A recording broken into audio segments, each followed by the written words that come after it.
Hello everyone, welcome to my channel Satya competitive classes. आज की इस वीडियो में हम लोग सीखेंगे जो रेसिप्रोकल प्रोनाउन होते हैं उनको कैसे यूज करते हैं सेंटेंस में। प्रोनाउन चैप्टर मैं पहले भी कंप्लीट कर चुका हूं, जिसमें मैंने सारे प्रोनाउन और उसके काइंड्स के बारे में भी डिफाइन किया है। आज सेपरेटली हम लोग जो रेसिप्रोकल प्रोनाउन होता है उससे रिलेटेड सीखेंगे। जो रेसिप्रोकल प्रोनाउन होता है उसको सेंटेंस में किस तरीके से यूज करते हैं उसके बारे में सीखेंगे। तो आइए शुरू करते हैं, देखते हैं। जैसे देखिए, जो रेसिप्रोकल प्रोनाउन होता है इसको हिंदी में हम लोग क्या कहते हैं, पारस्परिक सर्वनाम कहते हैं। और इसके जो है वो दो प्रोनाउन होते हैं। जैसे देखिए, एक होता है ईच अदर और एक होता है वन अनदर। ठीक है, ईच अदर का प्रयोग कहाँ पे करते हैं? ईच अदर का प्रयोग करते हैं जहाँ पे सिर्फ और सिर्फ दो व्यक्ति या दो वस्तु हों। ठीक है, दो व्यक्ति हों या दो वस्तु हों, उनके लिए ही हम लोग जो है वो रेसिप्रोकल प्रोनाउन ईच अदर का यूज करते हैं। ठीक है, अगर दो से ज़्यादा हैं या दो से कम हैं तो उसके लिए यूज नहीं करते हैं। सिर्फ दो पर्सन हों या दो थिंग्स हों, उनके लिए ही हम लोग रेसिप्रोकल प्रोनाउन ईच अदर का प्रयोग करते हैं। जैसे देखिए, सेंटेंस के थ्रू देखते हैं।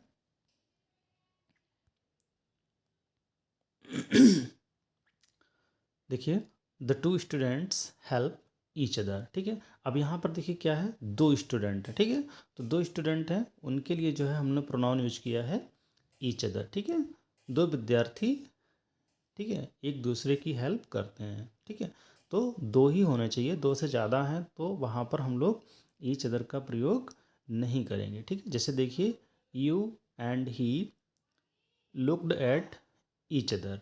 अब देखिए इसमें क्या है, एक यू है एक ही है, दो प्रोनाउन हो गए। ठीक है, दो पर्सन हो या दो थिंग्स हो, उनके लिए ही हम लोग ईच अदर का यूज करते हैं। ठीक है, और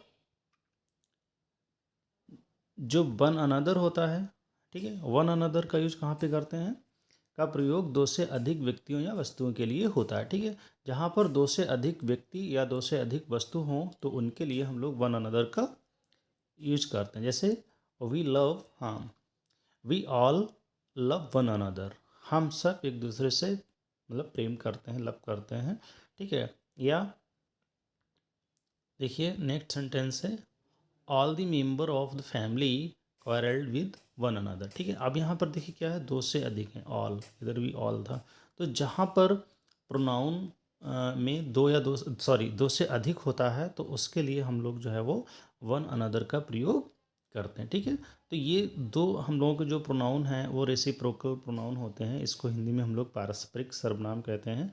और ये हिंदी में एक दूसरे के लिए, ठीक है, एक दूसरे की मतलब हिंदी अनुवाद के रूप में इनका यूज किया जाता है। जैसे we all love one another, हम सब, ठीक है, हम सभी एक दूसरे से प्रेम करते हैं। या देखिए, all the members of the family quarrelled with one another. ठीक है, सभी परिवार के मेंबर या सभी परिवार के सदस्य एक दूसरे से झगड़ा करते हैं। ठीक है, तो अब इस तरीके से सेंटेंस एक दूसरे के सेंस में इसका यूज होता है। ठीक है, और आइए देखते हैं, एक और देखिए प्रोनाउन होता है जिसको हम लोग रिफ्लेक्सिव प्रोनाउन कहते हैं, और उसी को हम लोग जो है एम्फेसाइजिंग प्रोनाउन भी कहते हैं। देखिए, वर्ड वही होते हैं, जो रिफ्लेक्सिव प्रोनाउन के वर्ड्स होते हैं वही एम्फेसाइजिंग प्रोनाउन के वर्ड्स होते हैं। बट यूज पर जिस तरीके से हम उसका यूज करेंगे उसी तरीके से वही जो है वो रिफ्लेक्सिव प्रोनाउन हो जाएगा और वही वर्ड जो है एम्फेसाइजिंग प्रोनाउन हो जाएगा। सेंटेंस में कहाँ पर उसको यूज करते हैं ये मायने रखता है। ठीक है, इसकी डेफिनेशन, रिफ्लेक्सिव प्रोनाउन की डेफिनेशन, एम्फेसाइजिंग प्रोनाउन की डेफिनेशन मैं अपने लास्ट के वीडियोस में कंप्लीट कर चुका हूँ। मैं सिर्फ आपको आज ये बताऊँगा कि इनका सेंटेंस में यूज कैसे करते हैं और कहाँ पर हम जो है वर्ड्स को यूज करें तो वो रिफ्लेक्सिव प्रोनाउन हो जाएगा, और कहाँ पर वही वर्ड यूज करें तो वो एम्फेसाइजिंग प्रोनाउन हो जाएगा। देखिए, ऐसे प्रोनाउन जिनके लास्ट में ऐसे प्रोनाउन जिनके लास्ट में सेल्फ या सेल्फ्स जुड़ा रहता है तो उनको हम लोग जो है रिफ्लेक्सिव प्रोनाउन भी कहते हैं और एम्फेसाइजिंग प्रोनाउन भी कहते हैं। जैसे माई सेल्फ है, आवर सेल्फ है, योर सेल्फ है या योर सेल्फ्स है। तो इस तरीके के जो प्रोनाउन हैं ये रिफ्लेक्सिव प्रोनाउन भी हो जाएंगे और एम्फेसाइजिंग प्रोनाउन भी हो जाएंगे, बट डिपेंड करता है कि आप उसको सेंटेंस में कहाँ पर यूज कर रहे हैं। ठीक है, आइए देखिए, अभी मैं सिखाऊंगा आपको कि सेंटेंस में यही वर्ड हैं, इनको हम जो है यूज करेंगे तो वो रिफ्लेक्सिव प्रोनाउन भी हो जाएंगे और यही वर्ड हमारे एम्फेसाइजिंग प्रोनाउन भी हो जाएंगे। जैसे एग्जाम्पल के तौर पे देखते हैं, देखिए, दे क्वेरल्ड अमंग देमसेल्फ। ठीक है, दे क्वेरल्ड अमंग देमसेल्फ। अब देखिए यहाँ पर क्या है, ये सेंटेंस में जो यूज हुआ है तो ये हमारा जो है वो रिफ्लेक्सिव प्रोनाउन के रूप में यूज हुआ है। और यही वर्ड देखिए इसी तरीके से देखिए, they themselves asked me to do it. देखिए मैं आपको इसका हिंदी में थोड़ा सा मीनिंग क्लियर करूं। जैसे देखिए, जो एम्फसाइजिंग प्रोनाउन होते हैं ना, वो सेंटेंस में क्या करते हैं, जोर देने के लिए लगाए जाते हैं। जैसे देखिए, इसका हिंदी में जो अर्थ होता है अपने आप, सेल्फ का मतलब होता है, मतलब रिफ्लेक्सिव प्रोनाउन का हिंदी में अर्थ होता है अपने आप। ठीक है, और एम्फसाइजिंग का अर्थ होता है खुद या स्वयं। ठीक है, जैसे देखिए मैं इसका अनुवाद निकाल के दिखाऊँ आपको। दे क्वारल्ड अमंग देमसेल्फ। ठीक है, वो अपने आप में लड़ रहे थे। ठीक है, दे देमसेल्फ क्वारल्ड अमंग, हाँ, दे क्वारल्ड अमंग देमसेल्फ, वे अपने आप में ही झगड़ा कर रहे थे। लेकिन उसमें देखिए, दे दे देमसेल्फ आस्क्ड मी, उन्होंने स्वयं मुझसे कहा ये करने के लिए, स्वयं। तो सेंटेंस में, या यूं भी कह सकते हैं, अगर जैसे आपको अगर मीनिंग सेंटेंस में नहीं भी समझ आ रहा है तो मैं आपको एक शॉर्ट ट्रिक बताता हूँ इसकी, कि वही वर्ड रिफ्लेक्सिव प्रोनाउन कब हो जाएंगे और वो एम्फेसाइजिंग प्रोनाउन कब हो जाएंगे। देखिए, अगर ये सेंटेंस में वर्ब से पहले, ठीक है, जैसे देखिए क्या है, हाँ, जो सब्जेक्ट होता है हम लोगों का सेंटेंस का, सब्जेक्ट के तुरंत बाद अगर वर्ड जो है वो सेल्फ या सेल्फ वाले वर्ड जो होते हैं अगर यूज हो रहे हैं तो वो एम्फेसाइजिंग प्रोनाउन हो जाते हैं। और अगर वो लास्ट में अगर यूज हो रहे हैं, ठीक है, तो वो एम्फेसाइजिंग प्रोनाउन, सॉरी, तो रिफ्लेक्सिव प्रोनाउन हो जाएंगे। ठीक है, देखिए जैसे ये वर्ड है ना, जो वर्ड तो यही सब हैं। ठीक है, इनको यूज पर डिपेंड करेगा कि आप इसको सेंटेंस में यूज कर कैसे कर रहे हैं। अगर सब्जेक्ट के तुरंत बाद, ठीक है, देखिए, अगर आपने सब्जेक्ट के, जैसे सेंटेंस का ये क्या है, दे क्या है, सब्जेक्ट है। ठीक है, सब्जेक्ट के तुरंत बाद वर्ब आपने लगाई, ठीक है, और उसके लास्ट में अगर रिफ्लेक्सिव वर्ड जो हैं, सेल्फ्स वर्ड हैं, अगर लास्ट में लगाए तो इस क्या हो जाएंगे, रिफ्लेक्सिव प्रोनाउन हो जाएंगे। और अगर सब्जेक्ट के तुरंत बाद अगर आपने सेल्फ वर्ड्स लगा दिए तो ये एम्फेसाइजिंग प्रोनाउन हो जाएंगे। जैसे देखिए, जैसे देखिए दे देमसेल्फ। अब देखिए, दे क्या है, सब्जेक्ट है, इसके तुरंत बाद है जो सेल्फ वर्ड्स लगा हुआ है, तो ये क्या हो जाएगा, यहाँ पर ये एम्फेसाइजिंग प्रोनाउन हो जाएगा। ठीक है, क्या हो जाएगा, ये एम्फेसाइजिंग प्रोनाउन। अगर यही वर्ड सेंटेंस के लास्ट में लगा होता तो ये सेंटेंस में क्या हो जाता, तो रिफ्लेक्सिव प्रोनाउन हो जाता। ठीक है, जैसे ये देखिए, ही रूइंड हिमसेल्फ। अब देखिए ये लास्ट में है तो ये क्या है, ये रिफ्लेक्सिव प्रोनाउन है। आई सा, आई माई सेल्फ साइड। ठीक है, अब यहाँ पे क्या हो जाएगा, ये एम्फेसाइजिंग प्रोनाउन हो जाएगा। ठीक है, तो इस तरीके से भी आप थोड़ा जो है डिफरेंस इसमें निकाल सकते हैं। सेंटेंस में क्वेश्चन पूछा जा सकता है, जैसे ये कोई भी वर्ड होगा ऐसे अंडरलाइन कर दिया जाएगा और पूछ लिया जाएगा कि ये किस टाइप का प्रोनाउन है। ठीक है, मेनली इसी तरीके से क्वेश्चन जो है आपसे पूछा जाएगा कि ये वर्ड होगा, जैसे यहाँ पर यही वर्ड सेम है, यहाँ पर ये रिफ्लेक्सिव प्रोनाउन है, यहाँ पर ये एम्फेसाइजिंग प्रोनाउन है। ठीक है, तो क्या करना है आपको, अगर सब्जेक्ट के तुरंत बाद जो है ये सेल्फ वर्ड यूज हो रहे हैं तो ये एम्फेसाइजिंग प्रोनाउन हो जाएंगे, और अगर वर्ब के बाद यूज हो रहे हैं तो वो रिफ्लेक्सिव प्रोनाउन हो जाएंगे। ठीक है, एक और भी होता है, अगर ये लास्ट में से प्रीपोजिशन के बाद अगर आ रहा है तब भी जो है वो रिफ्लेक्सिव एम्फेसाइजिंग प्रोनाउन हो जाएगा। ठीक है, जैसे कोई सेंटेंस ऐसा है, अगर उसका प्रीपोजिशन के रूप में, प्रीपोजिशन के बाद ऑब्जेक्ट के रूप में यूज हो रहा है तब भी उसको जो है हम लोग एम्फेसाइजिंग प्रोनाउन कहेंगे। ठीक है, बट यहाँ पर जो है एक कॉमन हमने डिफरेंस आपको बता दिया है कि अगर सब्जेक्ट के तुरंत बाद आ रहा है तो एम्फेसाइजिंग प्रोनाउन, और वर्ब के बाद अगर लास्ट में आ रहा है सेंटेंस में तो वो जो है रिफ्लेक्सिव प्रोनाउन हो जाएगा। ठीक है, इस चीज़ को भी ध्यान रखेंगे। जैसे और आइए थोड़ा देख लेते हैं, जैसे मेस्कुलाइन जेंडर होते हैं तो उनके लिए तो क्या लगाएंगे, रिफ्लेक्सिव हिमसेल्फ लगाएंगे। फेमिनाइन जेंडर होते हैं उनके लिए रिफ्लेक्सिव हर सेल्फ लगाएंगे, और कॉमन जेंडर होते हैं जो कॉमन जेंडर अगर सिंगुलर है तो हम लोग क्या करेंगे, हिमसेल्फ लगाएंगे, और कॉमन जेंडर में अगर प्लूरल है तो देम सेल्फ लगाएंगे। न्यूटर जेंडर के लिए इट सेल्फ लगाते हैं, और अगर वन हमारा है तो उसके लिए रिफ्लेक्सिव वन सेल्फ लगाते हैं। ठीक है, तो ये चीज़ को भी आप लोग जान लीजिए।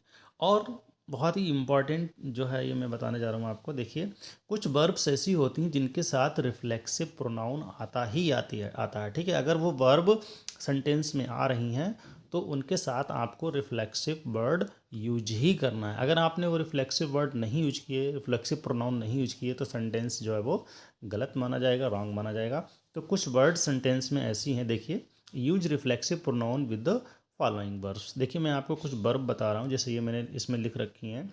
जैसे देखिए अवेल है, अप्लाई है, एक्वाइट है, असर्ट है, अपसेंट है, बिजी है। ठीक है, तो इस तरीके के जो वर्ड हैं इनके साथ आपको क्या करना है, रिफ्लेक्सिव प्रोनाउन जरूर लगाना है। इंट्रोड्यूस है, प्रेजेंट है, रिज़ाइन है, इंजॉय है, ओवर है। ठीक है, रीच है और प्राइड है।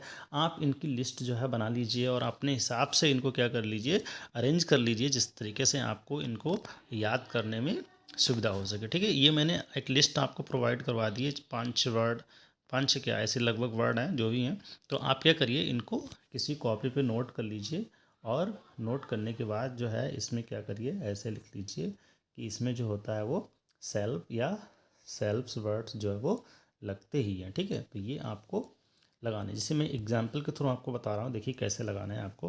जैसे देखिए I enjoyed myself, I enjoyed, अब देखिए इंजॉय है, ऊपर देखिए इंजॉय वर्ब है एक, अवेल अप्लाई कर, ये इंजॉय। ठीक है, ये वर्ब है इंजॉय। अब देखिए इंजॉय से मैंने सेंटेंस बनाया है, देखो I enjoyed myself during holidays. अब देखिए इंजॉयड है, इसके साथ अगर आप रिफ्लेक्सिव नहीं लगाएंगे, सेंटेंस जैसे ऐसे लगा देते, आई इंजॉयड ड्यूरिंग हॉलीडेज, अगर आप सेंटेंस लिख देते, क्या लिख देते, आई आई इंजॉयड ड्यूरिंग हॉलीडेज़। ठीक है, अगर सेंटेंस ऐसे आप लिख देते और इसमें यहाँ पर इंजॉयड के बाद रिफ्लेक्सिव नहीं लगाते तो सेंटेंस आपका गलत हो जाता। ठीक है, तो ये वर्ब जो ऊपर लिखी हैं जो मैंने आपको प्रोवाइड कराई हैं, तो इन सब के साथ आपको क्या करना है, रिफ्लेक्सिव लगाना है। और ये एग्ज़ाम में खूब पूछा जाता है, जो भी वनडे एग्ज़ाम होते हैं जिसमें इंग्लिश सेक्शन पूछा जाता है, तो उसमें ये एक क्वेश्चन इससे ज़रूर मिलता है, एरर टाइप से मिल जाता है, या ठीक है, या फिल इन द ब्लैंक्स में मिल जाएगा। तो ये चीज़, ये जो वर्ब हैं ऊपर आपको याद ही करनी है। इन वर्ब के साथ क्या करना है, आपको रिफ्लेक्सिव लगाना ही लगाना है। ठीक है, और देख लेते हैं, जैसे देखिए सेंटेंस है, he resigned himself to the will of God. अब देखिए रिज़ाइन है, रिज़ाइन के साथ क्या लगा दिया, हिमसेल्फ लगा दिया। ठीक है, अगर आप इसके के साथ हिमसेल्फ नहीं लगाते हैं तो सेंटेंस आपका गलत हो जाएगा। तो हमको क्या करना है, ठीक है, he resigned himself to the will of God. ठीक है,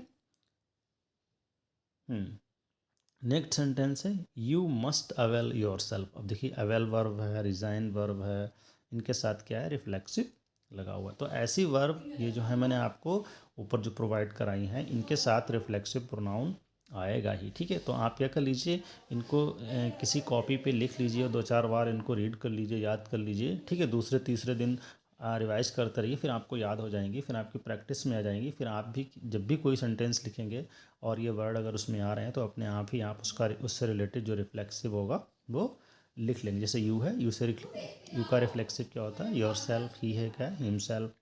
तो इस तरीके से आप क्या करेंगे, लिख लेंगे। ठीक, और देख लेते हैं सेंटेंस, जैसे mister Kumar mister Kumar prides himself on the result of his son. अब देखिए मिस्टर कुमार है तो इनके लिए क्या आएगा, ही आएगा ना, मैस्कुलाइन जेंडर है, तो इसके लिए क्या हो जाएगा, प्राइड के साथ रिफ्लेक्सिव क्या हो जाएगा, हिमसेल्फ हो जाएगा। ठीक है, तो इस चीज़ को क्या करेंगे, ध्यान रख लीजिए। और देखिए कुछ वर्ब ऐसी भी होती हैं जिनके साथ कभी भी हम लोग क्या करते हैं, रिफ्लेक्सिव प्रोनाउन यूज नहीं करते, never use reflexive pronoun with the following verbs. ठीक है, तो ये देखिए वर्ब हैं, इनके साथ आप क्या करेंगे, रिफ्लेक्सिव प्रोनाउन यूज नहीं करेंगे। तो दो तरीके के वर्ब हमने आपको बताई। कुछ वर्ब ऐसी हैं जिनके साथ हम लोग रिफ्लेक्सिव प्रोनाउन यूज करेंगे और कुछ वर्ब ऐसी हैं जिनके साथ हम लोग रिफ्लेक्सिव प्रोनाउन यूज नहीं करेंगे। जैसे ये वर्ब हैं जिनके साथ रिफ्लेक्सिव प्रोनाउन यूज नहीं करेंगे, जैसे draw, dash, bath, rest, roll, इनलेस्ट,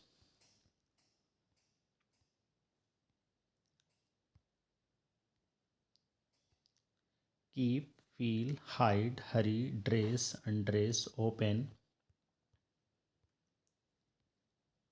cell, stop, spread, save, concentrate. तो इस तरीके की जो ये वर्ब हैं इनके साथ आपको क्या करना है, रिफ्लेक्सिव यूज नहीं करना है। ठीक है, तो इस चीज़ को क्या करेंगे आप लोग ध्यान रखेंगे और इसको नोट कर लेंगे और इनको याद करना है। इससे आपसे 1 या 2 क्वेश्चन 100% आपको मिलेगा, याद कर लीजिएगा। देखिए जैसे ये सेंटेंस है, मैं आपको बताऊं एग्जाम्पल के थ्रू, आइए समझते हैं। देखिए, the boy keeps himself away from school. अब देखिए कीप हमने बताई थी वर्ब, कीप के साथ क्या करना है, हमको रिफ्लेक्सिव यूज नहीं करना है। तो ये सेंटेंस हम लोगों को क्या हो गया, गलत हो गया। ठीक है, अगर हम इसका यहाँ से रिफ्लेक्सिव हिमसेल्फ हटा देते हैं तो सेंटेंस ये सही हो जाता है। तो क्या हो जाएगा, the boy keeps himself away from school. तो यहाँ पे क्या करना है, हमको रिफ्लेक्सिव यूज नहीं करना है। ठीक है, जैसे ये सेंटेंस हमने लिखा है, देखिए the boy keeps away from school. ठीक है, यही सेंटेंस हमारा सही है। हिमसेल्फ इसके साथ नहीं लगाएं। जो कीप वर्ब होती है, कीप, फील, इनलिस्ट, रोल, जो हमने आपको ऊपर वर्ब अभी बताई हैं, तो उनके साथ आपको रिफ्लेक्सिव यूज नहीं करना। ठीक है, और देखिए सेंटेंस जैसे ही ही हाँ, ही शेप्स हिमसेल्फ ऑन संडे। अब देखिए इसके साथ भी हमको क्या करना है, शेप के साथ रिफ्लेक्सिव यूज नहीं करना है। ठीक है, तो ये भी सेंटेंस हमारा गलत हो गया। क्या करना है सेंटेंस को, ही सेप्स ऑन संडे। ओके, तो यही सेंटेंस है ये, इस तरीके से। तो ये कुछ कॉमन एरर्स में आपको इस तरीके से पूछी जाएगी। तो मैंने आपको आज जो है 2-3 प्रोनाउन बताए हैं। पहले भी मैं प्रोनाउन बता चुका हूँ, बट उसमें मैंने डेफिनीशन आपको बताई थी और उसमें जो है डेफिनीशन और उसके कुछ एग्जाम्पल दिए थे। बट आज हमने आपको बताया कि जो प्रोनाउन जैसे रेसिप्रोकल प्रोनाउन होता है, ईच अदर हो गया, वन अनदर हो गया, इसका सेंटेंस में कैसे यूज करते हैं, कहाँ पर यूज करते हैं, और ये जो रिफ्लेक्सिव प्रोनाउन और एम्फेसाइजिंग प्रोनाउन इस तरीके से होते हैं, इनका यूज हम लोग कैसे करते हैं। ठीक है, नेक्स्ट वीडियो में मैं आपको और भी जो प्रोनाउन बचे हैं, टोटल मैंने प्रोनाउन जो है 11 टाइप के प्रोनाउन बताए थे, सबको मैं 1 बाय 1 करके आपको बताऊंगा कि उनको कैसे यूज करना है। ठीक है, मैं personal pronoun, demonstrative pronoun, distributive pronoun और आज रिफ्लेक्सिव, एम्फेसाइजिंग, रेसिप्रोकल ये बचा चुका हूँ। और बचे हुए जो प्रोनाउन हैं उनको भी सेंटेंस के थ्रू मैं आपको बताऊंगा और उसके बाद में फिर मैं उसकी एक्सरसाइज भी लेके आऊँगा, एक्सरसाइज कराऊंगा। आप लोग क्या करिए, आज तक अब तक ये जो है जो वर्ड्स आपको दिए हैं ये आप याद कर लीजिए। जो भी वर्ब हैं जिनके साथ रिफ्लेक्सिव प्रोनाउन यूज करते हैं और कुछ वर्ब हैं जिनके साथ रिफ्लेक्सिव प्रोनाउन यूज नहीं करते हैं, नेक्स्ट वीडियो में मैं इसकी एक्सरसाइज लेके आऊँगा, आपकी प्रैक्टिस कराऊँगा। आप लोग तब तक इनको याद कर लीजिए। मिलते हैं नेक्स्ट वीडियो में। Okay, have a nice day, keep learning.